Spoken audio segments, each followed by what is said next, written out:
تو کچھ ہمارے اہل حدیث بھی بعض لوگ وہ اچھی نیت سے چاہے کیا ہوں، لیکن یہ منہج کی ان کے یہاں کمزوری ہے کہ وہ کہتے ہیں کہ ان کے علمی میراث ہے، ترکے ہے، اس سے فائدہ اٹھانا چاہیے۔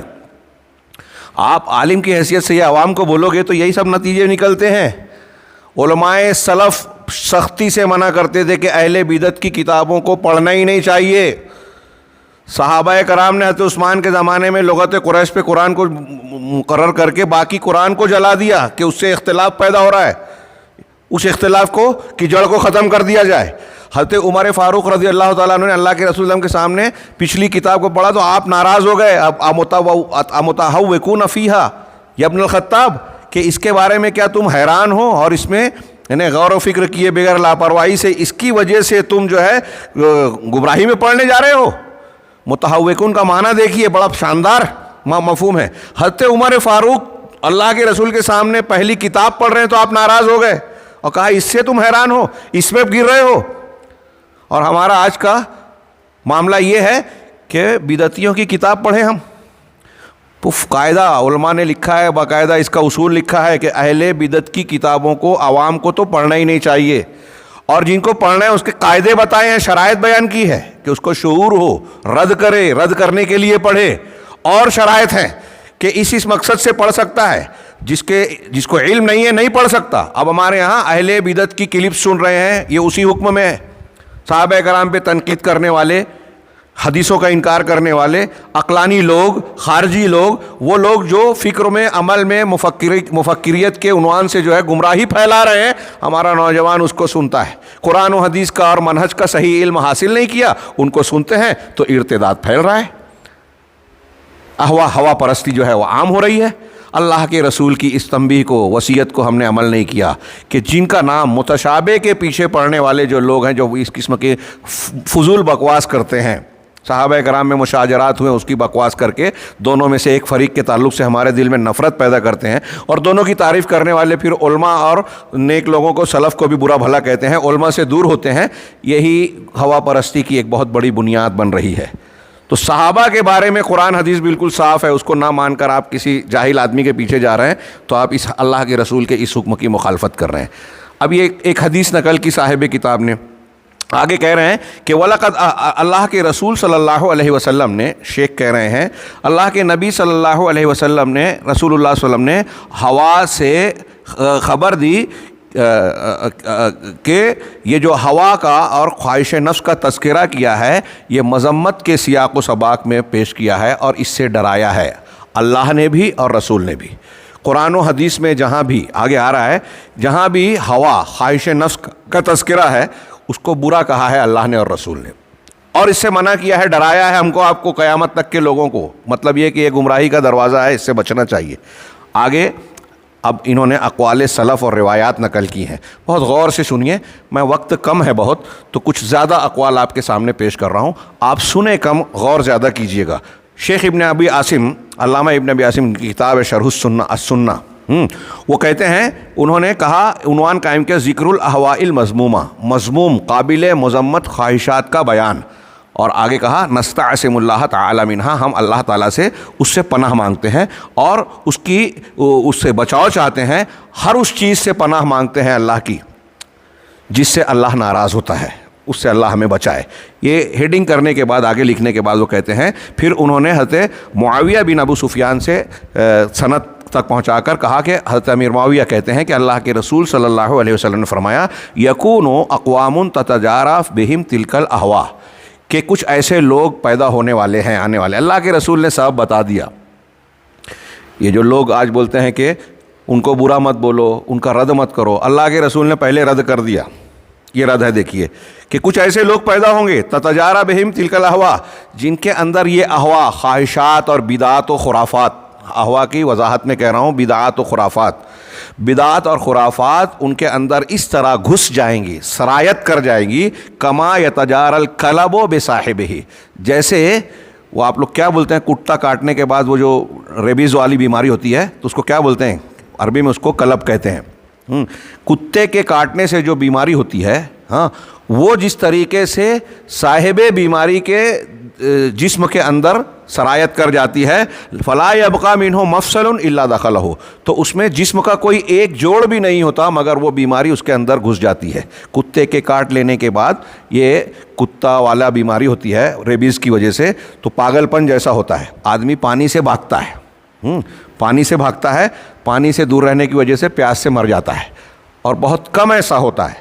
آگے ایک حدیث نقل کرنے کے بعد، ایک 2 صفحے کے بعد حاشیے میں امام شاطبی کا قول نقل کیا ہے۔ حاشیے میں شیخ نے، امام شاطبی نے باب باندھ کر یہ ذکر کیا کہ اللہ کے رسول صلی اللہ علیہ وسلم نے بدعتیوں اور خرافاتیوں کے بارے میں یہ مثال دی ہے کہ کتا کاٹنے سے جو بیماری ہوتی ہے اس سے مثال دی ہے۔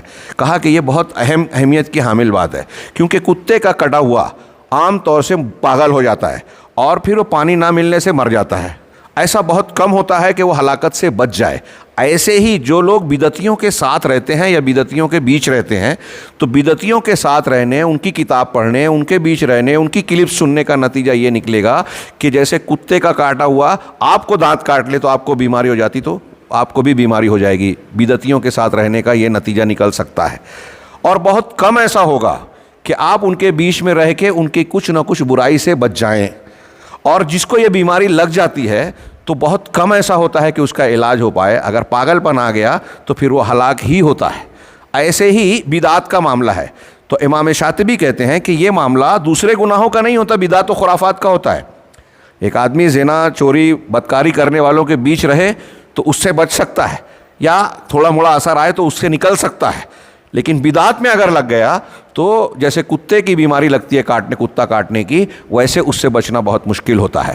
اسی لیے اللہ کے رسول صلی اللہ علیہ وسلم نے ایک نہیں متعدد حدیثوں میں یہ مثال دی کہ اہل اہوا کے بیچ رہنے والا یا ایک قوم ایسی آئے گی جن کے درمیان بدعت و خرافات ایسے گھسے گی اس کے اندر، جیسے کتا کاٹنے والی بیماری جو ہے انسان کے جوڑ جوڑ اور پٹھے پٹھے میں داخل ہو جاتی ہے۔ یہ السنہ لابن ابی عاصم کے حوالے سے یہ روایت نقل کی، جس کو شیخ البانی نے فی ظلال الجنہ کے اندر صحیح کہا ہے۔ پھر دوسری روایت ابن ابی عاصم نے نقل کی ابو عامر الحوزنی سے، نبی کریم صلی اللہ علیہ وسلم کا فرمان نقل کر رہے ہیں یہ، اور یہ ہمارے اور آپ کی ضرورت کی چیز ہے، آج کے ماحول میں بہت اہمیت کی حامل ہے، لیکن لوگ اس کو پڑھنے، سننے، سمجھنے اور ماننے کے لیے تیار نہیں۔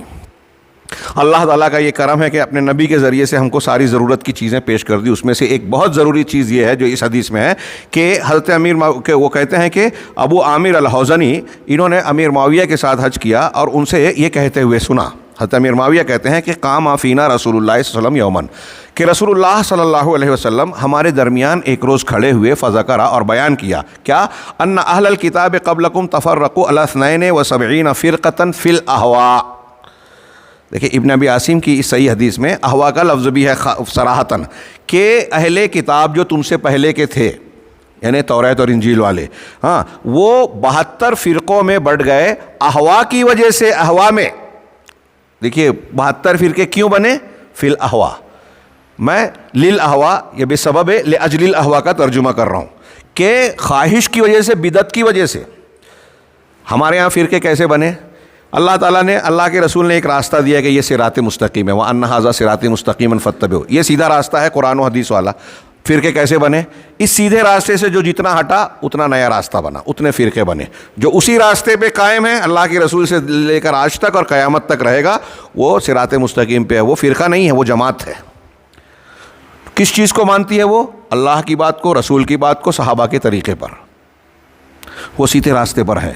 اب اس سے جو اتنا ہٹے گا اتنا بدعت، اتنا نئے راستے پر جا رہا ہے۔ تو ان احوا کی وجہ سے اہل کتاب کے اندر 72 فرقے ہوئے، یہ اللہ کے رسول کا فرمان ہے، اس کا ترجمہ الا، آپ نے فرمایا سنو، وَأَنَّ هَذِهِ الْأُمَّةِ، یہ امت یعنی امت محمدیہ، ستفترق علی 73 فرقہ فی الاہوا، یہ بھی 73 فرقوں میں بٹے گی، 73 فرقوں میں تقسیم ہو جائے گی، فی الاہوا، اہوا کی وجہ سے، بدعات کی وجہ سے، خرافات کی وجہ سے، نئے راستوں کی وجہ سے، اسی کی وجہ سے تو فرقہ بنتا ہے۔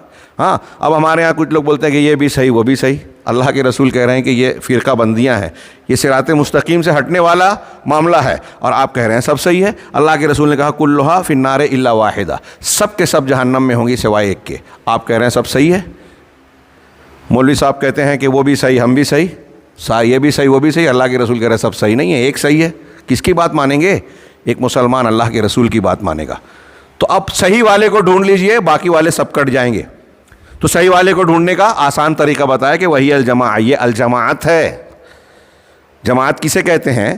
آگے وضاحت آ رہی ہے، جو حق پر ہو اور حق کو قبول کرنے والی ہو۔ حق کیا ہے؟ سب کا اتفاق ہے کہ قرآن و حدیث، چنانچہ کہہ رہے ہیں یہ جماعت ہے، حق پر جو ہے نجات پانے والا گروہ ہے۔ الا وَإِنَّهُ يَخْرُجُ فِي أُمَّتِي قَوْمٌ، اللہ کے رسول نے فرمایا کہ سنو، میری امت میں ایک قوم ایسی نکلے گی، یہوون ہوا یتجارا بہم ذالک الہوا، کہ وہ خواہش نفس کی طرف مائل ہو جائیں گے، بدعت کی طرف مڑ جائیں گے، ان کے اندر یہ بدعت اور خرافات یا ہوا اس طریقے سے گھس جائے گی، سرایت کر جائے گی، جیسے کتے کا مرض، کتے کے کاٹنے والی بیماری اس کے کاٹے ہوئے شخص کے اندر گھس جاتی ہے۔ لا یدع منہ عرقا ولا مفصلا الا دخلہ، رسول اللہ صلی اللہ علیہ وسلم کے فرمان میں ہے کہ اس کے جسم میں نہ کوئی رگ ہوتی ہے اور نہ کوئی جوڑ ہوتا ہے، مگر یہ بیماری کا اثر اس کے اندر چلا جاتا ہے، بیماری اس میں چلی جاتی ہے۔ یہ بھی السنہ ابن ابی عاصم کی روایت ہے، صفحہ نمبر 7 پر، جس کو فی ظلال الجنہ میں علامہ البانی رحمہ اللہ نے صحیح کہا ہے، صحیح حدیث ہے یہ بھی۔ یہ دوسری حدیث تھی۔ آگے شیخ کہہ رہے ہیں بل لقد کان رسول اللہ صلی اللہ علیہ وسلم یستعیذ، بلکہ اتنا ہی نہیں، اللہ کے رسول صلی اللہ علیہ وسلم نے آپ کو، ہم کو، امت کو اس سے ڈرایا کہ دیکھو نئی نئی جماعتیں پیدا ہوگی، بدعتیں اختیار کریں گے، اس سے تم بچنا۔ ان کی بیماری کتے کے کاٹنے والی طرح بیماری ہے یہ بدعتیں، ایسی بیماری ہے جیسے کتے کا کاٹا ہوا بیمار ہوتا ہے۔ آگے کہہ رہے ہیں کہ اللہ کے رسول صلی اللہ علیہ وسلم نے اتنا بتانے کے بعد ہم کو یہ بھی تعلیم دی، اور آپ کا یہ طریقہ تھا کہ آپ احوا، خواہشات نفس یا بدعتوں سے پناہ مانگتے تھے، اور امت پر، اپنی امت کے سلسلے میں اس کا ڈر رکھتے تھے۔ چنانچہ ابن ابی عاصم نے اپنی سند کے ساتھ زیاد بن علاقہ سے اپنے چچا وہ اپنے چچا سے روایت کرتے ہیں، کہا کہ وہ رسول اللہ صلی اللہ علیہ وسلم ان دعاؤں کو مانگا کرتے تھے، یہ دعا مانگا کرتے تھے، کیا؟ اللہم جنبنی منکرات الاخلاق والاہواء والادواء۔ ایک جملہ، ایک لمبی چوڑی چیز مانگ لی، یہ نبی کی دعاؤں کا کی ایک وہ ہے۔ میں اللہ کے نبی صلی اللہ علیہ وسلم کی دعاؤں پر بھی ہم غور کر لینا تو عقیدہ بھی درست ہوگا اور سچے نبی ہونے کی دلیلیں مل جائے گی۔ اتنی بلاغت، اتنی زبردست دعائیں آپ کو دنیا کی کوئی دعا میں نظر نہیں آئے گی۔ ایک جملہ دیکھیے کیا کیا آ گیا، اے اللہ میں تجھ سے یہ مانگ رہا ہوں کہ مجھے تو بچا، جنبنی، اے اللہ مجھے بچا، کس چیز سے؟ منکرات الاخلاق، ایسا اخلاق جو منکر ہو، برا ہو، گندے اخلاق سے بچا، یہ اخلاقیات کی بات آ گئی۔ والاہواء، اور خواہشات سے، بدعات سے، یہ عقیدے اور منہج کی خرابیاں سے بچاؤ کی دعا ہو گئی۔ والادواء، اور بیماریوں سے، یہ جسم کی بیماریاں آ گئی، جسمانی بیماری، اخلاقی بیماری، عقیدے اور منہج فکر کی بیماری، تینوں چیز آ گئی ایک دعا میں، ایک جملے میں، کہ ان تینوں چیزوں سے پروردگار ہمیں بچا۔ یہ روایت بھی جو ہے السنہ میں موجود ہے، اور علامہ البانی نے اسے صحیح کہا، بسند ہی۔ اور اسی دوسری ایک روایت علامہ شیخ ابن ابی عاصم نے ایک دوسری دعا نقل کی کہ اللہ کے رسول صلی اللہ علیہ وسلم، ابو برزہ اسلمی کہتے ہیں کہ اللہ کے رسول صلی اللہ علیہ وسلم کہتے تھے ان مما اخشى علیکم بعدی، کہ یہ دعا نہیں بلکہ آپ نے خبر دی کہ میں اپنے بعد اپنی امت پر جس چیز کا ڈر رکھتا ہوں، مجھے جو ڈر ہے کہ امت کس چیز میں مبتلا ہوگی، وہ بطونکم و فروجکم و معضلات الاہواء، کہ ان کے پیٹ، تمہاری شرمگاہیں اور سخت قسم کی خواہشات، معضلات کا معنی سخت اور تنگ، چھوڑنا، رکاوٹیں، کئی معنی ہوتا ہے، میں سخت والا کر رہا ہوں کہ شدید قسم کی رکاوٹ جو دین کے سلسلے میں بنتی ہے، سخت قسم کی بدعتیں، خواہشات نفس۔ تین چیزیں امت کے لیے مسئلہ ہے، دیکھیے تینوں چیزیں کیسی ہے، پیٹ کے نیچے کی چیز شرمگاہ، اور تیسری چیز جو ہے وہ خواہشات نفس، بدعت و خرافات۔ انسان کی دیکھیے آج پیٹ کے چکر میں، روزی روٹی کے نام پر جو ہے گمراہیوں کا شکار ہے، پوری دنیا اس کے چکر میں پڑی ہے۔ فلسفے جو آج دنیا میں بنے ہیں، سوشلزم، کیپٹلزم، فلاں ڈھماازم، وہ یہی دو چیز کے گرد گردش کرتا ہے، پیٹ اور برتن اور فرج۔ کمیونزم اور یہ سب چیزیں اسی کے تعلق سے، جانوروں کی طرح۔ تو پیٹ کے پیچھے جو پڑ جائے گا حلال حرام کی تمیز کھو کے کمانے کے چکر میں، شرباہوں کے پیچھے یعنی مرد اور عورت کے چاہے تعلقات میں جائز اور ناجائز کا لحاظ نہ کرتے ہوئے فحاشی، بے حیائی، زنا کاری ان کو اختیار کرے گا۔ آج کیسے کیسے طریقے اختیار کیے جا رہے ہیں، اس میں نئے نئے تنوع، ہاں، اور پھر اس میں مرد سے، عورت سے، اور دنیا بھر کے غیر فطری قسم کے عمل، یہ گمراہیاں۔ تو یہ اخلاقیات اور فواحش، یہ اعمال کی برائیاں ہیں، شہوات کی، لیکن احوا کا جو ہے معضلات الاحوا، یہ شبہات کے فتنے ہیں جس سے آدمی بدعت میں، کفر میں، شرک میں مبتلا ہوتا ہے۔ اللہ کے رسول نے فرمایا کہ مجھے اپنی امت کے بارے میں ان 3 چیزوں کا ڈر ہے۔ یہ خاص طور سے اسپیشلی ذکر کیا، اس روایت کو بھی علامہ البانی نے صحیح کہا ہے۔ اس کے بعد شیخ ابن ابی عاصم جو ہیں حضرت جابر بن عبداللہ سے سند پیش کر کے روایت کرتے ہیں کہ ہم لوگ نبی صلی اللہ علیہ وسلم کے پاس بیٹھے ہوئے تھے، تب آپ نے اپنے سامنے ایک خط کھینچا، لکیر کھینچی، یہ حدیث آپ نے سنی ہے، ہاں، کہ کھینچی اور کہا کہ یہ اللہ کا راستہ ہے۔ ایک راستہ کھینچا، یہ سیدھا راستہ اللہ کا ہے، جنت تک پہنچانے والا۔ وخط عن یمینہ وخط خطا عن یمینہ وخط خطا عن شمالہ، اور ایک خط جو ہے، ایک لکیر جو ہے اس سیدھے راستے کے دائیں جانب کھینچی اور ایک بائیں جانب کھینچی، ہاں، اور وقال ھذہ سبل الشیطان، اور کہا کہ یہ شیطان کے راستے ہیں، یہ سیدھا راستہ اللہ کا ہے اور یہ دائیں بائیں جو ہیں یہ شیطانی راستے ہیں۔ ثم وضع یدہ فی الخط الاوسط، پھر آپ نے اپنی انگلی جو ہے وہ بیچ والے لکیر پر رکھی، راستے پر، خط پر رکھی۔ یہ دیکھیے رسول اللہ صلی اللہ علیہ وسلم کا بھی تعلیم دینے کا طریقہ۔ ہمارے ہاں جو ڈی ایڈ بی ایڈ پڑھاتے ہیں تو وہ ٹیچنگ ایڈس کا استعمال کرتے ہیں نا، وسائل تعلیم۔ یہ نبی کریم صلی اللہ علیہ وسلم بتا رہے ہیں کہ وسائل تعلیم سے بھی کبھی فرق پڑتا ہے، سمجھانے میں آسانی ہوتی ہے۔ تو بیچ والی لکیر پر آپ نے ہاتھ رکھی اور کہا کہ پھر آپ نے قرآن کی آیت پڑھی، وَأَنَّ هَٰذَا صِرَاطِي مُسْتَقِيمًا، اللہ کہہ رہا ہے کہ یہ میرا سیدھا راستہ ہے، ہاں، فَاتَّبِعُوهُ، اسی کو مانو۔ ایک راستہ ہے، فَاتَّبِعُوهُ میں ایک ہے، ضمیر ایک کی ہے، ہو، کئی نہیں ہیں جو آج ہمارے بولتے ہیں نا کہ یہ بھی صحیح اور وہ بھی صحیح، یہ صحیح نہیں ہے، اللہ کے فرمان کے خلاف ہے۔ اس کے علاوہ، اس ایک کے علاوہ جتنے بھی راستے ہیں آپ کو اچھا دکھتے ہیں، یہاں میں ایک جملہ کہہ دوں، اکثر بیان کرتا ہوں، علامہ ابن تیمیہ نے کہا کہ دنیا میں جتنے بھی باطل ہیں، آپ جب کسی کو بتائیں گے نا کہ یہ بدعتی گروہ ہے، ان کے یہاں یہ بدعت ہے، یہ خرابیاں ہیں، تو کہیں گے کہ وہ اچھا کام بھی تو کر رہے ہیں۔ ہاں، اب جیسے ہمارے یہاں کچھ لوگوں نے کہا کہ یوسف القرضاوی صاحب کے پاس بہت سے انحرافات ہیں، اچھی کتابیں بھی تو لکھی ہے۔ تو ہمارا سوال ہے کہ دنیا میں کوئی ایسا انسان، کوئی مذہب والا بھی بتائیے جس کے پاس پورا کا پورا 100% برا ہی برا ہو، اچھا کچھ نہیں ہو۔ ایسا کوئی نہیں ملے گا۔ عیسائیت ہو، یہودیت ہو، سکھ مت ہو، بدھ مت ہو، اچھائیاں کچھ بھی، اسی بنیاد پہ تو لوگ کہتے ہیں سارے دھرم اچھے ہیں، سچے ہیں۔ کچھ اچھائیاں ہر جگہ ہے، ہاں۔ قرآن حدیث یہ بتاتی ہیں، علامہ ابن تیمیہ اور دوسرے علماء نے بہت واضح لکھا کہ دنیا میں جتنا بھی باطل پھیلنے اور باطل مذہب ہیں، ان کے ساتھ کچھ نہ کچھ حق اور سچ بھی ہوتا ہے۔ اگر باطل کے ساتھ حق نہ ہو تو باطل لوگوں میں پھیلے گا ہی نہیں نا۔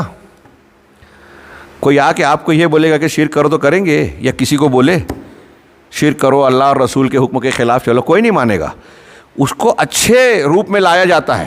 اب کوئی ڈائریکٹلی بولے صحابہ کرام کو برا بھلا کہو تو کوئی نہیں مانے گا، لیکن پہلے بنایا جاتا ہے کہ دیکھو اہل بیت کی محبت کے تعلق سے قرآن حدیث میں یہ ہے، اور انہوں نے اہل بیت سے لڑائی کی تو پھر یہ قابل نفرت ہوئے۔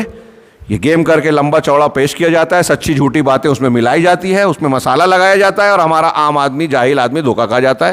ان جاہلوں کو علامہ سمجھتے ہیں، محقق سمجھتے ہیں، جن کے پیچھے یہودیوں کی، رافضیوں کی ٹیم کام کر رہی ہے۔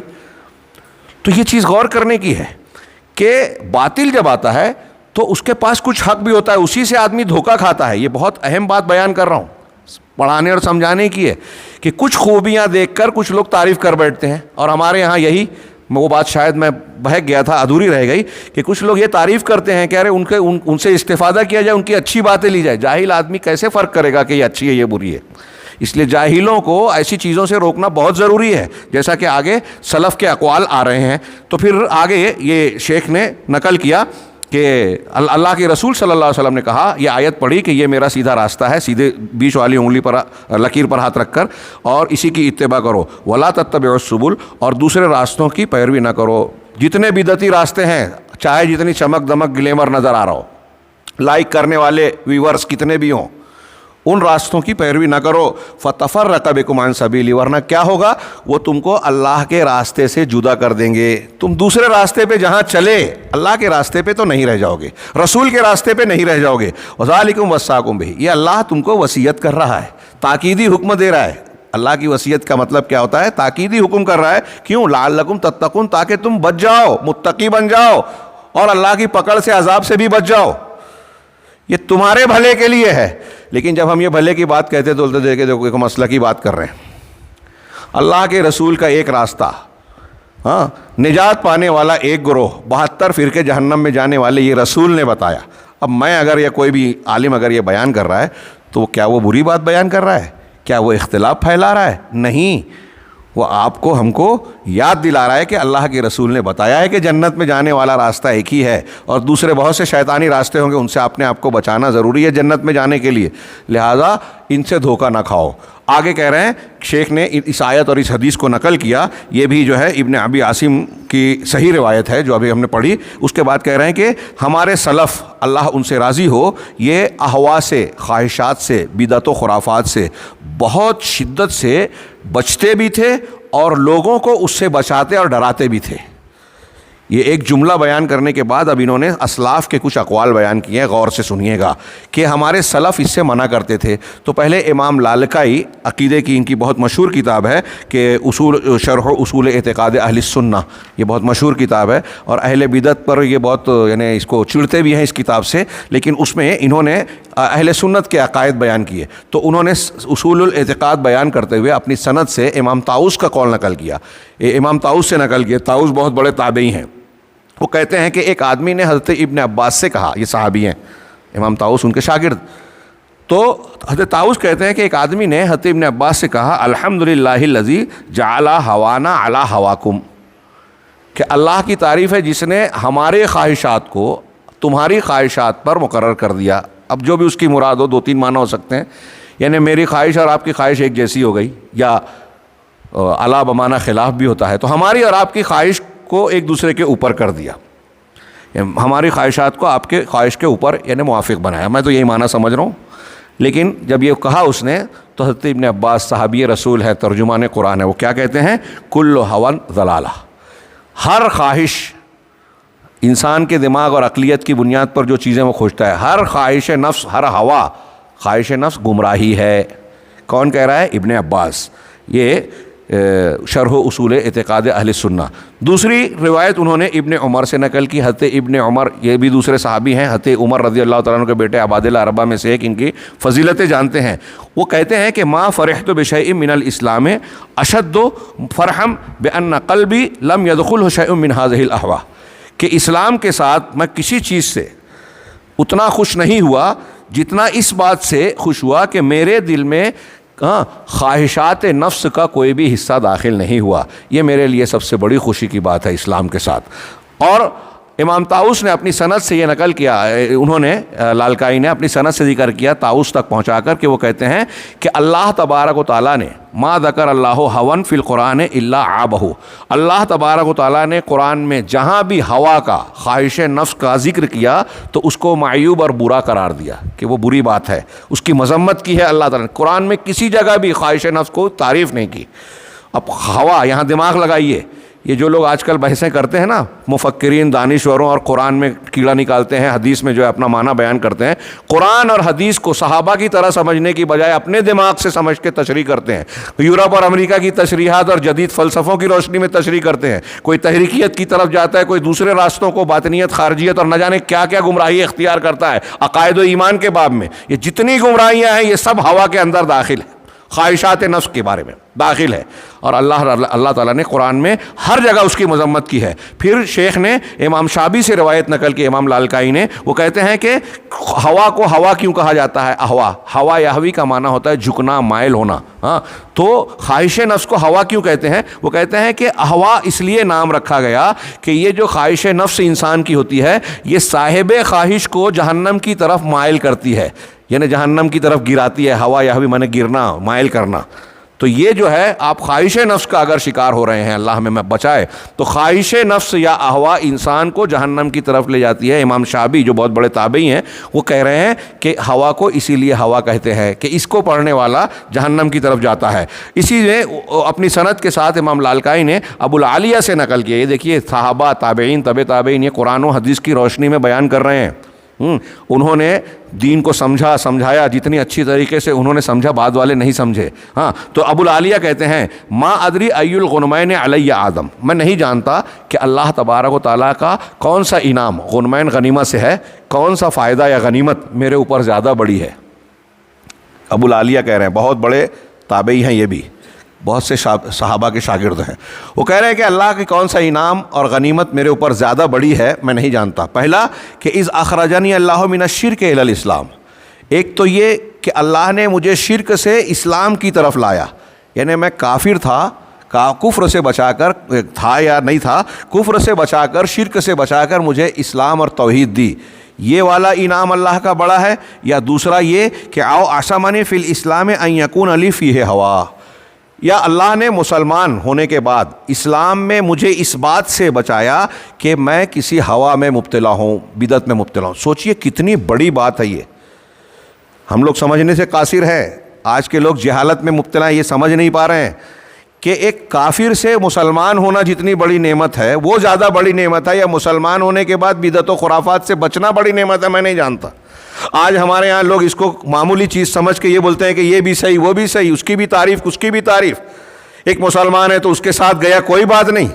ہمارے والدین بھی پرواہ نہیں کرتے کہ ہمارا لڑکا بچہ جو ہے وہ بدعتیوں کے پاس جا رہا ہے، کسی صوفی کے سلسلے میں بندھ گیا، کسی تحریکیت میں مبتلا ہو گیا، بعد میں وہ پولیس اسٹیشن اور جیل چلا گیا، سمجھتا ہے کہ آزمائش ہے.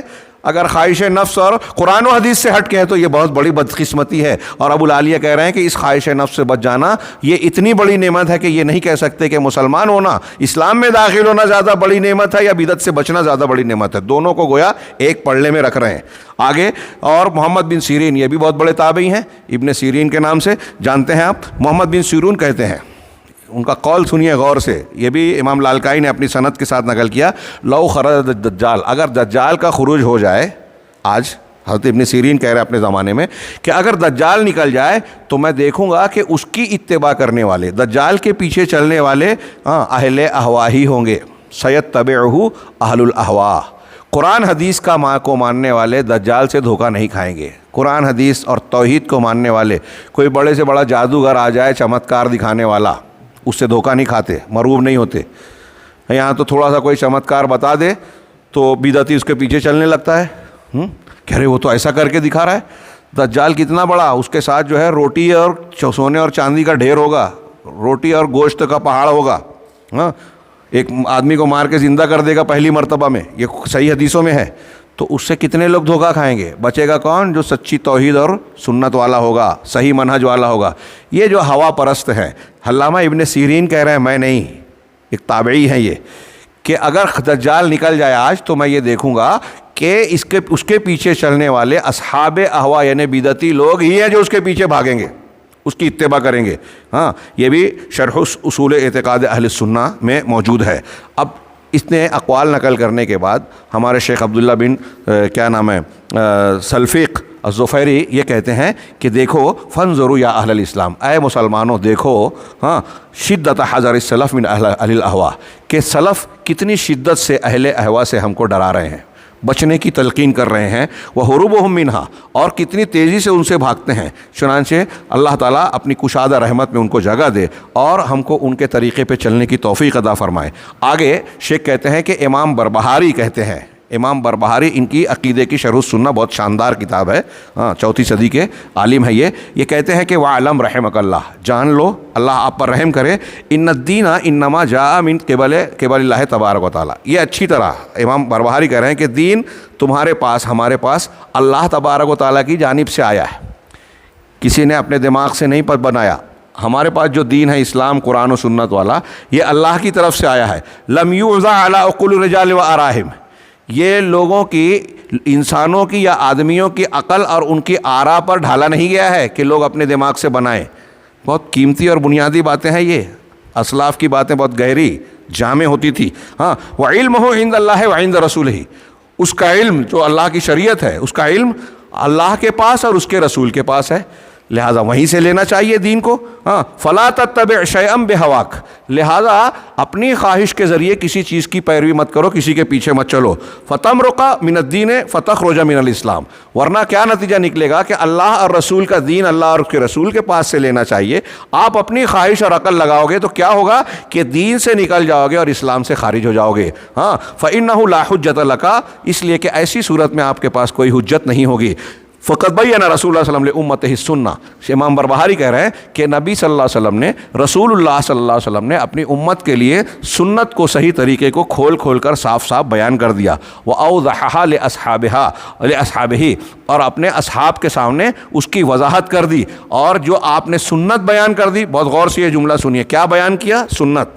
دوسرا صحابہ کے سامنے وضاحت کر دی. تو آپ نے جو بیان کیا صحابہ نے اسے مانا نا، تو کہہ رہے ہیں کہ وہم الجماعہ، کہ وہ صحابہ ہی جماعت ہے. اب اللہ کے رسول نے جو بیان کیا وہ سنت ہے، اور صحابہ کے سامنے جو پیش کیا وہ صحابہ جو وہ مانا وہ جماعت ہے. ان دونوں کو ماننے والے اہل السنہ والجماعہ، اہل الحدیث اور سلفی وہی ہیں. تو کہا والسواد العظم، یہی جماعت ہیں اور سواد اعظم ہیں. اب یہ جملہ بھی غور سے سنیے، والسواد العظم، سواد اعظم ہمارے سامنے، ہمارے یہاں یہ سمجھتے ہیں جمہوریت کی روشنی میں کہ جدھر زیادہ تعداد ہو وہ سواد اعظم. نہیں، کہا السواد العظم الحق و اہلہ، حق اور اس کے ماننے والے سواد اعظم ہیں. حضرت عبداللہ ابن مسعود صحابی رسول ہے، وہ کہتے ہیں کہ اگر آپ اکیلے حق پر ہو تو آپ اکیلے جماعت ہو. اکیلے اگر حق پر ہو تو اکیلے جماعت ہو. جماعت بھیڑ کو نہیں کہتے، حق کی اتباع کو کہتے ہیں. قرآن و حدیث کو ماننے پر جو لوگ اکٹھا ہوئے وہ جماعت ہے. صحابہ اور تابعین قرآن و حدیث کے ماننے پر جماعت ہوئے تھے، اس لیے ان کو جماعت کہا گیا. تو شیخ کہہ رہے ہیں کہ سواد اعظم اور جماعت کون ہے؟ حق اور اہل حق ہیں. فمن خالف اصحاب رسول اللہ صلی اللہ علیہ وسلم فی شیء من امر الدین فقد کفر. کتنی بڑی بات کہی ہے، دماغ میں رچا بسا لیجیے امام بربہاری کا یہ قول کہ جس شخص نے کسی بھی چیز میں، دین کے کسی معاملے میں اللہ کے رسول صلی اللہ علیہ وسلم کے صحابہ کی مخالفت کی تو اس نے کفر کا کام کیا. اللہ کے رسول کے صحابہ کے مخالف جانا کفر کی بات ہے. ہاں وقال ایضا، امام بربہاری یہ بھی کہتے ہیں کہ وَإِذَا رَأَيْتَ الرَّجُلَ يَجْلِسُ مَعَ أَهْلِ الْأَهْوَاءِ، اگر تم کسی آدمی کو دیکھو کہ وہ اہل اہوا کے ساتھ بیٹھتا اٹھتا ہے، ان کی مجلسوں میں جاتا ہے، فَحَذِّرْهُ وَعَرِّفْهُ، تو اس کو ڈراؤ اور بتاؤ، پہچانواؤ کہ دیکھو وہ بدعتی ہے، اس کے پاس مت جاؤ. ہاں آج والدین کا کام ہے، ہمارے دین کا کام کرنے والوں کا کام ہے بدعتیوں سے اپنے نوجوانوں کو دور کریں، ان کی کلپس دیکھنے سے، کتابیں پڑھنے سے روکیں. ہم ترغیب دیتے ہیں کہ ارے وہ اچھی بھی ہے بری بھی ہے، کوئی مسئلہ نہیں ہے. نہیں، ان کی دین کی حفاظت کے لیے ضروری ہے. امام بربہاری کہہ رہے ہیں کہ اہل اہوا کے پاس دیکھو تو منع کرو اور پہچانواؤ. فَإِن جَلَسَ مَعَهُ بَعْدَ مَا عَلِمَ فَاتَّقِهْ، اگر جاننے کے بعد آپ نے اس کو سمجھایا، بتایا کہ وہ بدعتی ہے اور آپ کو نقصان پہنچے گا، کتے کے کاٹے ہوئے مرض کی طرح بیماری اس کی لگ جائے گی آپ کو بھی، اگر اس کے باوجود وہ نہیں مانتا پھر بھی بیٹھتا ہے تو فتقے، تو اس سے دور رہو، تم اس سے بچو. فإنہ صاحب ہوا، اس لیے کہ وہ خود بھی صاحب ہوا ہے، وہ خود بھی بدعتی ہو گیا ہے. ہاں یہ شرح السنہ للبہاری صفحہ 121 کے حوالے سے انہوں نے نقل کیا. اسی طریقے سے امام بربہاری کہتے ہیں وَعَلَمْ أَنَّ الْأَهْوَاءَ كُلَّهَا رَضِيَّةٌ، اور یہ بات اچھی طرح جان لو کہ احوا، خواہش نفس، قرآن و حدیث کے خلاف جتنی بھی باتیں ہیں سب کے سب ردی ہے، گھٹیا چیز ہے. تدعو الی السیف، جو تلوار کو بلاتی ہے، یعنی آپ اس پہ چلتے ہو تو آپ اس کو چلنے کے بعد اس بات کی دعوت دے رہے ہو کہ آپ کے خلاف تلوار اٹھائی جائے، بدعت میں شریک ہو رہے ہو. اسی طرح انہوں نے کہا کہ جب تم دیکھو کسی آدمی کو کہ وہ مذہب اور طریقے میں غلط ہے، گھٹیا ہے، فاسقاً فاجراً صاحبہ، بہت یہ قول بہت غور سے سنیے. اذا رأیت الرجل ردیء الطریق والمذہب فاسقاً فاجراً صاحب معاصٍ ظالماً، کسی آدمی کو آپ نے دیکھا کہ وہ برا طریقہ اختیار کرتا ہے، غلط راستے پہ چلتا ہے، فاسق و فاجر ہے، گناہ کرنے والا ہے، ظالم ہے، یعنی چوری، شراب نوشی، زنا، فحاشی، یہ سب کر رہا ہے، لیکن ان گناہوں کے باوجود وہ من اہل السنہ، وہ اہل سنت میں سے ہے، یعنی بدعت نہیں کرتا، عقیدہ اس کا صحیح ہے، منہج اس کا صحیح ہے، گناہ کر رہا ہے، برائی کر رہا ہے. ہاں یہ ہمارے تحریکیوں کو سمجھ میں نہیں آتا. سعودی عرب کے لوگوں کا اخلاقی کوئی جرم دکھ جائے تو اس پر ہنگامہ مچا دیتے ہیں، اور اپنے موافقین کے عقیدے کی خرابیاں دیکھتے ہیں. طیب اردگان جا کے قبر پہ ماتھا ٹیک رہے ہیں، وہاں سے الیکشن کی تحریک شروع کر رہے ہیں. ہاں پاکستان اور کیا نام ہے ایران میں یہ کھلا کھلا شرک ہو رہا ہے، قرآن و حدیث کی مخالفت، اور وہاں خاموش رہتے ہیں. یہ ان کی جہالت کا نتیجہ ہے اور ہمارے لوگ اس سے متاثر ہوتے ہیں. اسلام پسند، اسلام معلوم ہی نہیں ہے اور پسند ہے. کس کو پسند کر رہے ہو؟ بدعت پسند کہو. اسلام پسند نہیں ہے، یہ بدعت پسند ہے. تو وہی کہہ رہے ہیں شیخ کہ ایک آدمی برائیاں کر رہا ہے لیکن اہل سنت میں سے ہے. ہاں، دوسرا فصحب ہو وجلس معہ ہو، تو اس کو ساتھی بناؤ اور اس کے ساتھ بیٹھ سکتے ہو. یہ سمجھ میں نہیں آئے گا. بہت سارے ابھی میری یہ بات سنیں گے تو اس پر بھی ہنگامہ. دیکھیے مولانا کیا بیان کر رہے ہیں، کیونکہ ان کی جہالت ان کو اس سے تعجب میں ڈالے گی. ان کو سمجھ میں نہیں آتا. یہ سلف کی عقل ہے، شعور ہے، دین پر گہری نظر ہے. یہ بتانا یہ نہیں چاہتے کہ زنا بدکاری جائز اور اچھی چیز ہے، یہ بتا رہے ہیں کہ کون سا گناہ بڑا ہے. اگر ایک آدمی شراب نوشی زنا بدکاری میں مبتلا ہوا تو یہ اخلاقی خرابیاں ہیں، گناہ ضرور ہے لیکن اس کی اصلاح ہو سکتی ہے. لیکن ایک آدمی دین کے سلسلے میں اگر غلط راستے پہ چلا گیا، بدعت والے راستے پہ چلا گیا، تحریکیت، صوفیت، خارجیت، باطنیت، رافضیت، ان راستوں کو اختیار کر لیا تو پھر وہ کتے کے بھی کٹے ہوئے انسان کی طرح اس کا علاج مشکل ہو جائے گا، ہلاک ہو جائے گا. تو کہا تو اس کے ساتھ تم بیٹھ سکتے ہو، اس لیے کہ وہ ایسا آدمی ہے کہ اس کی معصیت آپ کو نقصان نہیں پہنچائے گی. اگر وہ فاسق فاجر ہے، ظالم ہے، تو اس کا گناہ آپ کو نقصان نہیں پہنچائے گا. لیکن جب کسی آدمی کو دیکھو کہ وہ بہت اس کے برخلاف، ایک آدمی بڑا عبادت گزار ہے، مجتہد ہے، متکشف ہے، محترف ہے، محنت کر رہا ہے دین کے معاملے میں، لمبی داڑھی لمبا کرتا دین کے کام میں لگا ہے، فضائل بیان کر رہا ہے، گشت کر رہا ہے اور نہ جانے کیا کیا کر رہا ہے، نیک کام کر رہا ہے، عبادت میں لگا ہے، لیکن صاحب ہوا ہے. تھوڑا 2-4 منٹ اور لے لو نا، چلے گا نا؟ جی چلے گا، الحمدللہ. تو 1:30 بجے تک. تو صاحب ہوا ہے یعنی وہ بدعت میں مبتلا ہے. میرے نوجوان بھائیوں، آپ جو سن رہے ہوں یا آج ہمارے قوم کے جو نوجوان ہیں، یہ قول بھی سمجھ لیے تو میں سمجھوں گا کہ اللہ رب العالمین نے ہماری محنت کو قبول فرما لیا. یہ بہت بڑی چیز ہے. یہ دین کے آج ہمارے یہاں چھوٹی باتوں پر لوگ شور ہنگامہ مچاتے ہیں، اخلاقی برائیوں پر. ٹھیک ہے، اس کی اصلاح ہونی چاہیے طریقے سے، لیکن بڑی برائی یہ بدعت و خرافات ہے جس پر ہم کہتے ہیں کہ چپ رہو. وہ بدعت کر رہا ہے، اس کو بولو مت. اگر کوئی ٹوکتا بولتا ہے تو کہتے ہیں کہ دیکھو اختلافی مسائل کو چھڑ رہے ہیں. یہ تحریکی خاص طور سے زیادہ شور مچاتے ہیں. جدید دور کے خارجی ہیں اور خارجیوں سے زیادہ نقصان پہنچانے والا کوئی نہیں ہے. یہ جتنے لوگ ہیں نا، آپ دیکھیں گے کہ یہ اسلام کو فائدہ نہیں پہنچاتے، اسلام پسندی کا ڈھنڈورا پیٹتے ہیں. یہ تنظیمیں، یہ جو ابھی ان پر پابندی لگی ہے، فرنٹ والے اور دوسرے، ان سے اسلام اور مسلمانوں کو فائدہ کبھی نہیں ہوگا. جو ہوگا ان کو لگتا ہے کہ دکھائی دیتا ہے، ایسا وہ فائدہ نہیں ہے، نقصان زیادہ پہنچے گا. تو شیخ علامہ بربہاری کا یہ قول پھر سے میں دہرا رہا ہوں، بہت غور سے اس کو بعد میں بھی سوچئے گا کہ کیا سمجھانا چاہ رہے ہیں. کہ اگر کوئی ظالم فاسق فاجر آپ کے ساتھ آپ کو دکھ رہا ہے، بدعتی نہیں ہے، اہل سنت میں سے ہے اگر وہ، تو اس کا ساتھ پکڑ سکتے ہو. اس کے گناہ آپ کو نقصان نہیں پہنچائے گا. ہاں، آپ گناہ سمجھ رہے تو آپ ٹوکے کو بولے گی، یہ ایک الگ چیز ہے. لیکن اگر ایک آدمی ہے جو بہت عبادت ریاضت کر رہا ہے، دین کا کام کر رہا ہے بظاہر، مگر وہ بدعتی ہے، صاحب ہوا ہے، تو کہہ رہے ہیں فلا تجلس معہ، اس کے ساتھ مت بیٹھنا، اس کے ہم نشین مت بنتا، نہ اس کے کلام کو سننا، ولا تسمع کلامہ، نہ اس کے کلام کو سننا، ولا تمشی معہ فی الطریق، اس کے ساتھ راستے میں چلنا بھی نہیں. ابھی ہمارے کچھ علامہ لوگ کہہ رہے ہیں یوسف القرضاوی کی کتاب پڑھ سکتے ہیں، بدعتیوں کی بات پڑھ سکتے ہیں، پھیلا سکتے ہیں، ان کی کلپ سن سکتے ہیں، فائدہ اٹھا سکتے ہیں، اچھائیاں لے سکتے ہیں. یہ عوام کے لیے نہیں کہہ سکتے آپ. یہ دیکھیے سلف کے منہج اور طریقے کی تعلیم کے خلاف بات ہے. وہ کہہ رہے ہیں اگر کوئی صاحب بدعت ہے، یوسف القرضاوی کو آپ کیا سمجھتے ہیں؟ ہاں، ابھی شیخ نے ایک قول بتایا، میں نے دیکھا نہیں تھا. وہ یہاں تک کہتے ہیں کہ اگر آج کے الیکشن میں نے پتہ نہیں وہ بات کہاں تک درست ہے، مجھے یقین ابھی بھی نہیں آتا کہ انہوں نے کہا ہوگا. ہاں، ایک عالم تھے، انہوں نے کہا کہ اگر اللہ تعالیٰ آ جائے بذات خود تو الیکشن میں اتنا ووٹ حاصل نہیں کر پائیں گے جتنا ہم نے حاصل کیا. نعوذ باللہ نعوذ باللہ نعوذ باللہ من ذالک. اگر اس طرح واقعی انہوں نے کہا ہوگا تو یہ کفریہ بات ہے کھلی. نبی صلی اللہ علیہ وسلم کی شان میں بھی ایسی بات کہی.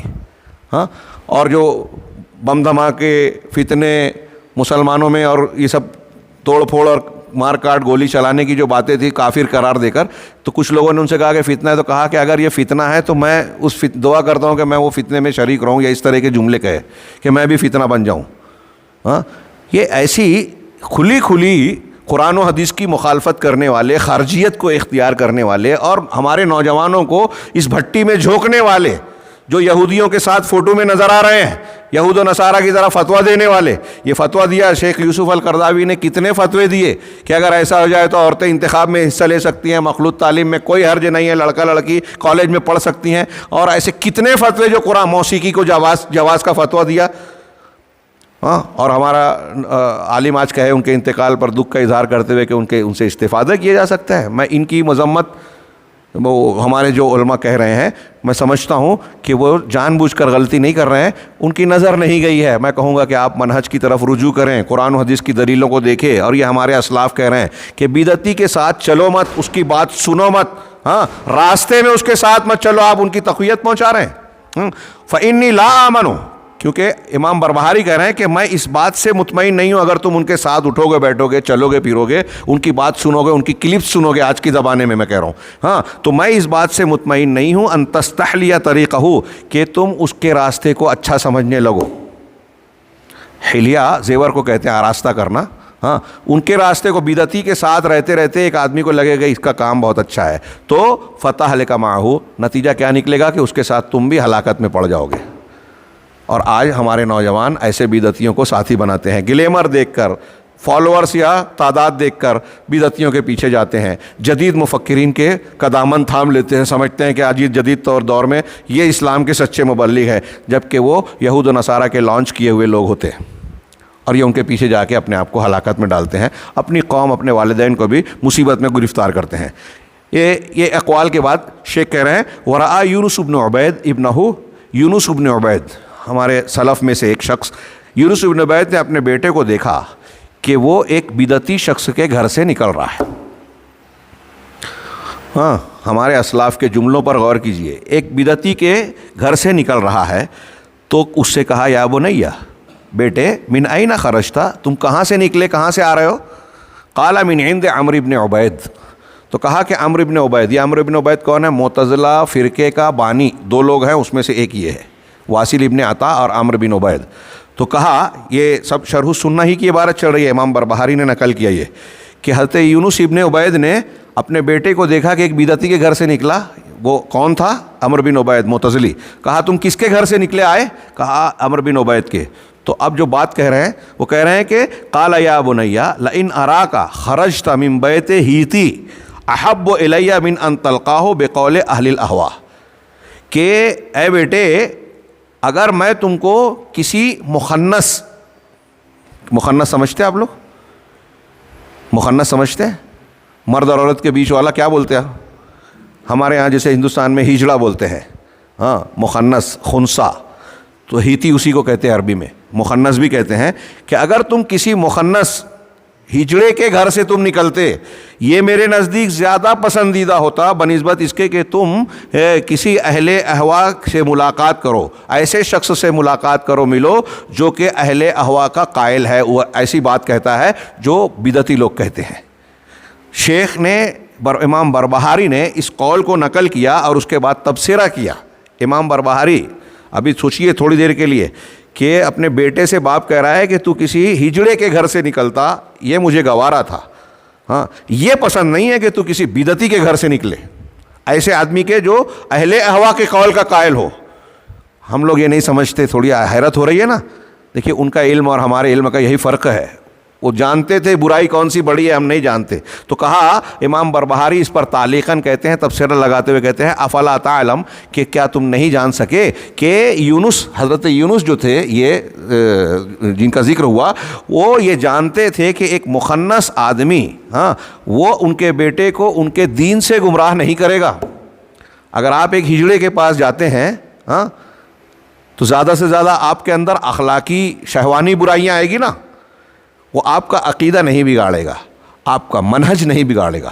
تو کہا کہ یونس یہ جانتے تھے کہ یہ ہیتی جو ہے مخنث، یہ ان کے بیٹے کا دین نہیں خراب کرے گا، لیکن صاحب بدعت اس کے دین کو بگاڑ دے گا، یہاں تک کہ وہ کفر تک پہنچا دے گا، کافر بنا دے گا، کفر میں مبتلا کر دے گا. سمجھائیے، سلف کے علم کی گہرائی کا اندازہ لگائیے. ان اقوال کو نقل کرنے کے بعد شیخ کہہ رہے ہیں فحذر اہل زمانے کا خاصتاً وانظر من تجالسو وممن تسمعو ومن تصحبو، لہٰذا اپنے زمانے میں خاص طور سے تم ہوشیار رہو، آج کے امام بربہاری اپنے زمانے میں کہہ رہے ہیں، ہم آج کے زمانے میں دیکھیں کہ آج ہمیں ضرورت ہے کہیں بھی دین کے نام پر کوئی کام ہو رہا ہے، کانفرنس ہو رہی ہے، کلپ آ رہی ہے، سننے نہیں لگنے کا، اپنے بچوں کو اس کو سننے نہیں دینے کا، اس کتاب کو پیش نہیں کر دینے کا۔ ہاں میں نے دیکھا کوئی تحفہ دینا ہے ہمارے یہاں، بعض جگہ تو مجھے حیرت ہوتی ہے، جیسے ابھی میں کچھ لوگوں کا ذکر کیا، اداروں میں نے دیکھا کہ ہمارے یہاں کتاب بانٹ رہے ہیں بچوں میں، تو یہ تمیز نہیں کی کہ کون سی کتاب بانٹنا چاہیے کون سی نہیں، اہل بدعت کی کتابیں تقسیم کر دی جس میں غلط باتیں ہیں، غلط تاریخ ہے، وہ ہمارے یہاں تقسیم کر دیا۔ یہ لوگوں کی آج جہالت اتنی عام ہے۔ سلف کہاں ہیں، ہم کہاں ہیں، دیکھیے کہ وہ کتنا باریکی سے اس کا لحاظ کرتے تھے۔ چنانچہ کہا کہ اپنے اہل زمانہ سے خاص طور سے جو ہے ہوشیار رہو، اور دیکھو کہ تم کس کے ساتھ بیٹھتے ہو، تم ومن اور کس کی تقریر سنتے ہو، کس کا درس سنتے ہو، ومن تصحب اور کس کا ساتھ اختیار کر رہے ہو، کس کی مجلس میں بیٹھتے ہو، یہ تم کو دھیان دینا چاہیے۔ یہ شرح السنہ میں امام بربہاری کہہ رہے ہیں۔ اسی طریقے سے ان کی بات آخری ایک جو قول نقل کیا نسبتاً لمبا ہے، میں اس کا خلاصہ پیش کروں۔ وہ کہتے ہیں کہ جب تم اذا اردت الاستقامۃ علی الحق، اگر آپ چاہتے ہو کہ حق پر جمے رہو، اللہ تعالیٰ کی طرف سے آپ کو حق پر استقامت ملے، اور اہل سنت والجماعت کے جو آپ سے پہلے کے لوگ گزرے ہیں، صحابہ، تابعین، تبع تابعین، ان کے طریقے پر آپ ڈٹے رہو، اگر آپ ایسا چاہتے ہو تو کیا کرنا ہے یہ بات آپ سن لیجئے۔ اور اگرچہ اس میں مضامین بہت باقی ہے، لیکن ہاں ہم آج کے درس میں اسی پر اکتفا کریں گے۔ وہ کہتے ہیں کہ فاحذر الکلام، تو کلام سے بچو۔ یہ کلام علم کلام کو کہتے ہیں۔ علم کلام غیبیات اور خاص طور سے اللہ رب العالمین کے ذات، صفات، اسماء و صفات کے بارے میں جو عقلی بنیادوں پر خود ساختہ منطق اور فلسفہ کے بنائے ہوئے اصولوں کی بنیادوں پر بحث کرتے ہیں۔ اس کی وجہ سے مسلمانوں میں بہت سے فرقے بن گئے، جہمیہ، قدریہ، اشعریہ، کلابیہ، ماتریدیہ، یہ ایسے بہت سے فرقے ہیں۔ اس میں جہمیہ جو ہے اللہ کی صفات کا انکار کرتے ہیں، معتزلہ جو ہیں، اب اس نام سے یہ فرقے نہیں ہیں لیکن ان کا اثر آج مسلمانوں میں موجود ہے۔ ہمارے ہندوستان کے جو احناف ہیں آج، دیوبند سے طرف نسبت رکھنے والے علماء ہو یا عوام کو پتہ نہیں ہے، لیکن ان کے علماء نے صاف صاف کتابوں میں لکھا ہے کہ عقیدے میں، کلام میں ہم اشعری ماتریدی ہیں، حنفی نہیں ہیں۔ امام ابو حنیفہ کا جو عقیدہ تھا یہ وہ خود کہہ رہے ہیں، میں نہیں کہہ رہا ہوں، الزام نہیں لگا رہا ہوں۔ ہاں ہمارے یہاں رشد مدنی صاحب جو ابھی انتقال ہو گیا، انہوں نے جو اسد مدنی صاحب نے کہا تھا، اور قاری طیب صاحب کی کتاب اور المہند المفند خلیل احمد سہارنپوری ان کی کتاب میں یہ عبارتیں موجود ہیں۔ وہ کہتے ہیں کہ ہم کلامن جو ہیں وہ اشعری ماتریدی ہیں، مطلب حنفی امام ابو حنیفہ کا جو عقیدہ تھا وہ یہاں کے حنفیوں کا عقیدہ نہیں ہے۔ امام ابو حنیفہ کا جو عقیدہ تھا وہ اشعری اور ماتریدی کے عقیدے کو گمراہ کہتے تھے، اور امام ابو الحسن اشعری، یا بعد میں وہ توبہ کر لیے، اشعریت کے ماننے والے اور ماتریدیت کے ماننے والے امام ابو حنیفہ اور اہل سنت کے عقیدے کو گمراہی اور غلط قرار دیتے ہیں۔ ان کا ادھر کا امام ادھر کے امام کو غلط کہہ رہا ہے، ادھر کا امام ادھر کے امام کو غلط کہہ رہا ہے۔ یہ عجیب عجوبہ معمہ ہے، اور اس کو سمجھنے کے سیریسلی نہیں لیتے۔ ہم یہ کہہ رہے ہیں تو سمجھتے کہ ہم مذاق اڑا رہے ہیں۔ جی نہیں، ہمارا کام مذاق اڑانا نہیں ہے، اللہ ہم کو بچائے، اس سے محفوظ رکھے۔ دین کے معاملے میں ہم کسی کو طنز کریں، مذاق اڑائیں، کیا فائدہ؟ ہم کو بھی جب مرنا ہے، آپ کو بھی مرنا ہے۔ اگر ہم جھوٹ بول رہے ہیں، جھوٹا الزام لگا رہے ہیں تو حساب ضرور دینا ہوگا، لیکن اگر سچ ہے اور آپ توجہ نہیں دے رہے ہیں تو سوچئے آپ کیا جواب دیں گے اللہ کے پاس۔ لہذا معلوم کیجئے کہ ہم سچ بول رہے ہیں یا غلط بول رہے ہیں، اور ہم سچ بول رہے ہیں الحمدللہ۔ لہذا دیکھیے کہ وہ کہہ رہے ہیں کہ کلام سے بچو، اور آج ہمارے یہاں کلام سے نہیں بچ رہے ہیں لوگ۔ ہندوستان کے بڑے بڑے علماء سے آپ پوچھئے، جو اہل حدیث کے علاوہ ہے، اللہ کہاں ہے تو کہیں گے ہر جگہ۔ کیسے ہے؟ ہر جگہ بھی ذات ہے۔ میں نے بہت کھل کے کہا، ٹائم نہیں ہے اس کی وضاحت کریں۔ صحیح عقیدہ یہ ہے کہ اللہ اپنی ذات کے ساتھ عرش پر مستوی ہے، علم اور قدرت کے ساتھ ہر جگہ ہے، صبر کرنے والے مومنین اور اہل ایمان کے ساتھ اپنی مدد کے بھی ساتھ ہے۔ ان اللہ مع الصابرین، اللہ صبر کرنے والوں کے ساتھ ہے۔ اس کا مطلب جیسے صبر کرنے والوں کے ساتھ ہے ویسے صبر نہ کرنے والوں کے ساتھ نہیں ہے نا، دونوں میں فرق ہوگا کہ نہیں ہوگا؟ تو صبر کرنے والوں کے ساتھ اللہ کی مدد ہے، صبر نہیں کرنے والوں کے ساتھ اللہ کی مدد ویسے نہیں ہے جیسے صبر کرنے والے، دونوں میں یہ فرق ہوا۔ کافر کے ساتھ بھی اللہ ہے لیکن اس کا علم اور قدرت، مومن کے ساتھ بھی اللہ ہے لیکن اس کے ساتھ علم کے ساتھ ساتھ مدد بھی ہے، حفاظت بھی ہے۔ اللہ کے رسول نے جب شب ہجرت ہاں جب ڈھونڈتے ڈھونڈتے مکہ والے غار کے پاس پہنچے تو ابو بکر صدیق نے کہا کہ آپ دیکھ لیں گے، نیچے دیکھیں گے تو ہم کو دیکھ لیں گے، تو انہوں نے کیا کہا تھا کہ لا تحزن ان اللہ معنا، اللہ کے رسول نے کہا کہ اے ابو بکر دو کے بارے میں تمہارا کیا خیال ہے جن کا تیسرا اللہ ہے، ڈرو نہیں، افسوس نہیں کرو، اللہ ہمارے ساتھ ہے۔ تو جس طرح اللہ تعالیٰ ابو بکر صدیق اور اللہ کے رسول کے ساتھ تھا، کیا وہ ڈھونڈنے والوں کے ساتھ بھی تھا ویسے ہی؟ دونوں میں فرق ہوا نا، اللہ کے رسول اور ابو بکر صدیق کے ساتھ آپ کی اللہ کی حفاظت تھی۔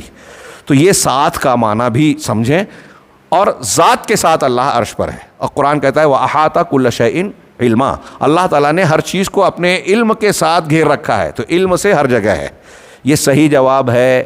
اور جو لوگ کہتے ہیں کہ اللہ ہر جگہ ہے، ہر ذات میں ہے، ہر چیز میں ہے، وہ ہندو عقیدہ جو اپنشد کا عقیدہ ہے، ہاں ہندوؤں کا جو ایک بڑا کیا نام ہے گزرا ہے، جس کے نام سے آج ایک عہدہ بن گیا ہے، 4 جو ذمہ دار رہتے ہیں ہندوؤں کے، کیا بولتے ہیں ان کو؟ ہاں جی نہیں وہ جو سادھو اور سنت کو جو بولتے ہیں، شنکر آچاریہ جو ان کا تاریخ میں گزرا ہے، اس کا یہ عقیدہ تھا وحدت الوجود، اور اسی کے اعتبار سے اس نے وید کی 4 وید کی تشریح کی ہے۔ ہاں تو وہ وحدت الوجود والا عقیدہ ہندوانہ ہے، یونانیوں میں فلسفیوں میں یہ پایا جاتا ہے، اور اس کو صوفیوں نے اختیار کیا ہے۔ ہاں اور وحدت الوجود یعنی ہر چیز میں اللہ ہے، ہر چیز میں، آپ کے اندر، میرے اندر، کتے میں، بلی میں، سور میں، نعوذ باللہ، پہاڑ میں، پیڑ میں، پودے میں، ہر چیز میں اللہ ہے، یہ وہ عقیدہ رکھتے ہیں۔ یعنی خالق اور مخلوق میں کوئی فرق نہیں، ایک آدمی پتھر پوج رہا ہے تو اللہ کو پوج رہا ہے۔ انتہائی بکواس اور دنیا کا سب سے بڑا شرک ہے، کفر ہے یہ، اہل تصوف اسے مانتے ہیں۔ ہاں تو کلام سے بچو، سلف کیا کہہ رہے ہیں؟ کلام سے بچو، واصحاب الکلام والجدال، اسی طرح کلام و جدال جو لڑنے جھگڑنے والے ہیں، اور شریعت کے بارے میں جو چوں چراں مرا جھگڑا کرتے ہیں، اور قیاس یعنی قیاس فاسد، غلط قیاس، تشریح کا موقع نہیں ہے، وقت زیادہ ہو گیا ہے، میں یہ عبارت خالی پوری کر دوں، اور جو دین کے سلسلے میں بلا وجہ کی غیر مفید مناظرے کرتے ہیں، ان سے بچو۔ ہاں یہ عبارتیں سمجھیں، ابھی میں نہیں سمجھا پایا، ٹائم نہیں ہے، تو آپ بعد میں علماء سے سمجھیں کہ ایسے لوگوں سے بچو۔ اور آج کل ہمارے سماج اور معاشرے میں ایسے ہی بکواس کرنے والے، آپ دیکھیے سوشل میڈیا پہ ایک آدمی ایک نقطہ، ایک شوشہ پھینکتا ہے، ڈالتا ہے، اور اس پر ہمارے نوجوان بحث کرتے رہتے ہیں، سال بھر، 2 مہینہ، 4 مہینہ۔ یہ صحابہ کرام پہ یہ اس نے انجینئر نے ڈال دیا، لانچ کیا ہے اس کو یہودیوں نے، اب وہ کچھ دنوں تک وہ چلے گا، جب وہ پرانا ہو جائے گا، ذرا اس کا اٹریکشن کم ہو جائے گا، تو ایک نیا انجینئر آئے گا، اور ہمارے نوجوان اسی کے پیچھے پڑے رہیں گے۔ ان سے بچنے کی تعلیم دے رہے ہیں ہمارے بزرگ۔ ہاں کہہ رہے ہیں فَإِنَّ اجْتِمَاعَكَ مِنْهُمْ يَقْدَحُ الشَّكَّ فِي الْقَلْبِ، کہ اگر آپ ان کو سنتے ہیں، ان کی طرف کان لگاتے ہیں، تو آپ کے دل میں جو شک پیدا کرے گا، شکوک و شبہات ڈالے گا، وَكَفَى بِهِ قُبُولًا فَتَهْلَكَ، اور پھر یہ شک تمہارے لیے اس کی بات کو قبول کرنے کے لیے کافی ہے۔ ایمان اور شک اکٹھا نہیں ہوتے، تو ایسی صورت میں جب تم نے اس کو قبول کر لیا شک میں پڑھنے کے بعد، تو تم ہلاک ہو جاؤ گے۔ وَمَا كَانَتْ قَطُّ زَنْدَقَةٌ، کہہ رہے ہیں کہ کوئی بھی زندقیت یعنی نفاق اور الحاد اور بدعت اور ہوا، خواہش نفس اور ضلالت نہیں ہے، مگر وہ کلام، جدال، مرا اور قیاس کے ذریعے آتی ہے۔ وہی ابواب البدع، یہ کلام، جدال، جو بحث مباحثہ، جہاں آدمی قرآن و حدیث کو سمجھنے کے لیے، ایمانیات کو سمجھنے کے لیے اپنی عقل لگاتا ہے، غلط قیاس کرتا ہے۔ یہ جتنے مشرکین ہیں کہ دیکھو وسیلہ بادشاہ کے پاس لگاتے تو اللہ کے پاس بھی، دنیا کے بادشاہ کی طرح اللہ کو سمجھ لیا کہ وزیر کے ذریعے کا محتاج ہے تو اللہ محتاج ہے کہ دوسروں کا۔ وزیر بتائے گا کچھ چیزیں جو اللہ کو نہیں، بادشاہ کو نہیں معلوم ہے، تو اللہ کو کوئی چیز نہیں معلوم ہے۔ جو پیر صاحب بتائیں گے کہ دیکھو تیرے فلاں بندہ کو بھوک لگی ہے، اس کے گھر میں بیمار ہے، اس کے اوپر قرضہ ہے، تو قرضہ ادا کر دے، اللہ کو نہیں معلوم ہے، یہ بتائیں گے؟ تو یہ غلط قیاس کرتے ہیں، بندوں کے اوپر اللہ کو بندے پر قیاس کرتے ہیں۔ تو یہ جو قیاس ہے، غلط قیاس، جھگڑا، بیکار کے جھگڑے اور جدال، یہی جو ہیں گمراہی کے راستے ہیں۔ اسی سے کفر و شرک اور بدعت و خرافات پیدا ہوتی ہیں۔ یہ بدعت و شکوک اور زندیقیت کے دروازے ہیں۔ یہ انہوں نے جو ایک جملے بیان کیے نا میرے بھائیوں، اس کو اچھی طرح سمجھائیں، اور ہمارے آج مسلم سماج میں لوگوں کو سمجھائیں کہ یہ براہیوں سے بچانے کے دروازے کیا ہیں۔ یہ سمجھتے نہیں ہیں، سرسری گزر جاتے ہیں۔ ہاں آخری بات یہ کہہ رہے ہیں فَاللَّهُ اللَّهُ فِي نَفْسِكَ، دیکھو اللہ سے ڈرو، اپنے نفس کے بارے میں اللہ کا خیال رکھو، اور تم پر لازم کیا ہے، کون سی چیزیں، یہ سمجھ لیجئے کہ علاج ہے، ان بیماریوں سے بچنے کا علاج ہے کہ تم آثار کو لازم پکڑو۔ آثار یعنی احادیث، اللہ کے رسول صلی اللہ علیہ وسلم کی احادیث، و اصحاب الآثار و تقلید، اور اصحاب آثار کو، حدیث والوں کو اور سنت کے راستے پر چلنے والوں کو. یہاں تقلید کا لفظ انہوں نے استعمال کیا، وضاحت بھی کی آگے کہ دین تقلید کا نام ہے. کون سی تقلید؟ تقلید وہ نہیں جو ہمارے یہاں اصطلاح میں ہے. آگے انہوں نے کہا یعنی نبی صلی اللہ علیہ وسلم اور آپ کے صحابہ کی تقلید. یہاں تقلید اتباع کے لیے استعمال کیا، ورنہ تقلید اور اتباع میں فرق ہے. بغیر دلیل کے جب کسی کی بات مانی جائے وہ اصطلاحی تقلید ہے. تو ہمیں اللہ اور اس کے رسول کی، اللہ کے رسول صلی اللہ علیہ وسلم کی اور صحابہ کی نقل کرنی ہے، وہ تقلید کا. ہاں کہ اور ہم سے پہلے ومن قبلنا لم يدعونا فی، ان کی تقلید کرنی ہے. اور جو ہم سے پہلے کے لوگ گزرے ہیں صحابہ تابعین، لم يدعونا فی لبس، انہوں نے ہم کو کسی پیچیدگی میں، التباس میں نہیں ڈالا. ہاں چنانچہ ان کی بات کے، ان کو پیچھے چلو، ان کی بات کو مانو. واسترح، اور آرام سے رہو، خوش رہو، یعنی مطلب تم آرام سے رہو گے، تم کو تمہارے تعلق سے ڈر خوف نہیں رہے گا. ولا تجاوز الاثر، اور حدیث سے آگے نہیں بڑھنا، اس سے تجاوز نہیں کرنا، اثر کے خلاف نہیں جانا. اور اہل الاثر، اور اہل اثر، اہل حدیث کے خلاف نہیں جانا. ان کے خلاف جانے میں خطرہ ہے، آپ بھٹک جاؤ گے، گمراہی کا شکار ہو جاؤ گے. شرح السنہ للبربہاری. یہاں تک شیخ نے جو نقل کیا یہ امام بربہاری کے آگے امام ابن بطہ کی کتاب الابانہ سے ذکر ہے، اور اپنے اہل زمانے کا ذکر کر کے تقریباً 1.5 صفحے کی ان کی تحریر نقل کی. اور پھر اس کے بعد مزید سلف سے کچھ آثار نقل کیا امام ابن بطہ نے، حدیثیں نقل کر کے، اور بتایا کہ اس میں حضرت عمر بن خطاب، حضرت علی بن طالب، ان کے اقوال نقل کیے کہ حضرت عمر کہتے ہیں کہ دیکھو ہاں اہل رائے سے، اصحاب رائے سے تم دور رہنا، اس لیے کہ وہ سنت کے دشمن ہیں. اور سنت سے مراد حدیثیں، اور حدیثوں کو یاد کرنے سے وہ عاجز رہ گئے، اور یہ چیز وہ یاد نہیں کر سکے، اس لیے رائے اور عقل کا استعمال کرتے ہیں، تو خود بھی گمراہ ہوتے ہیں، دوسروں کو بھی گمراہ کرتے ہیں. حضرت علی کہتے ہیں کہ ہوائے نفس جو ہے آدمی کو حق سے روکتی ہے. حضرت حسن کہتے ہیں کہ ما من دائن اشد من ہوا خالد قلبا، کہ خواہش نفس سے زیادہ شدید کوئی بیماری نہیں ہے جو کسی دل میں داخل ہو جائے تو وہ انسان کے لیے نقصان پہنچاتی ہے. یہ جو اقوال نقل کیے ہیں، اس سے پہلے امام ابن بطہ نے اپنے اہل زمانہ کا قول نقل کیا. ان کی پوری عبارت کو اگر میں پڑھوں تو ایسا لگے گا کہ وہ آج کے حالات کو پیش کر رہے ہیں، جس میں انہوں نے بتایا کہ سنتیں مٹ رہی ہیں، بدعتیں جوان ہو رہی ہیں، لوگوں میں جو ہے ظلم و زیادتی اور وہ الحاد، بے دینی، دین سے دوری، ہوا پرستی، خواہشات نفس کی پیروی، اور ایسی بہت ساری برائیوں کا یعنی بڑی اچھی عبارت میں انہوں نے ذکر کیا ہے، جس کا اب ہمارے پاس وقت نہیں ہے. اس کا ذکر کرنے کے بعد انہوں نے پھر اپنی کتاب میں یہ کچھ اقوال نقل کیے ہیں، جس میں سے میں نے 2-3 کا ہلکا سا اشارہ کیا. اور پھر ان کے بعد امام شاطبی کے اقوال نقل کرنے کے بعد آخر میں جو اس چیپٹر کے آخر میں شیخ نے بتایا کہ آج کے زمانے میں جو لوگوں کے اندر بدعت، خرافات، غلط افکار پھیل رہے ہیں، اس کے اسباب کیا ہیں. اس کا 12 سبب انہوں نے ذکر کیا بطور نمونہ کے. وہ میں بہت اہم سمجھتا ہوں، اسے پیش کرنا تھا لیکن اب موقع نہیں ہے. انشاءاللہ مالیگاؤں جانے کے بعد اس چیپٹر کو ہم جاری رکھیں گے. میں آپ تمام حاضرین سے یہ گزارش کروں گا کہ اس اگلے چیپٹر کو آپ ضرور پڑھیں گے، اس لیے کہ وہ سبق کے اپنے سبق کا اگلا حصہ ہے، اور ہمارے دین کی بنیادوں کو، منہج کو درست کرنے کی یہ بنیادیں ہیں، قرآن، حدیث، اور پھر اس کے ساتھ ساتھ قرآن و حدیث سے دور کرنے کے یہ جو اسباب ہیں. ان چیزوں پر توجہ نہ دینے کی وجہ سے بدعات کو ہمارے دین میں داخل ہونے کا راستہ ملتا ہے، اور آدمی گمراہی کا شکار ہوتا ہے، اور دین پر کام کر کے محنت کرنے کے باوجود وہ دین کا خلاف رہتا، دین کا مخالف رہتا ہے، اور اسے احساس نہیں ہوتا. اس لیے یہ چیپٹر بہت اہم ہے. اللہ رب العزت سے دعا ہے کہ وہ ہمیں صحیح دین کو سمجھنے کی توفیق دے، اور صحیح دین میں جو خلل اور خرابی پیدا کرنے کے اسباب ہیں ان کا بھی شعور دے. حضرت عمر کہتے تھے کہ آپ اسلام والا پورا مضبوط اس وقت تک نہیں ہو سکتے، یا اسلام کی حفاظت نہیں ہو سکتی جب آپ جاہلیت کو بھی نہ جانیں.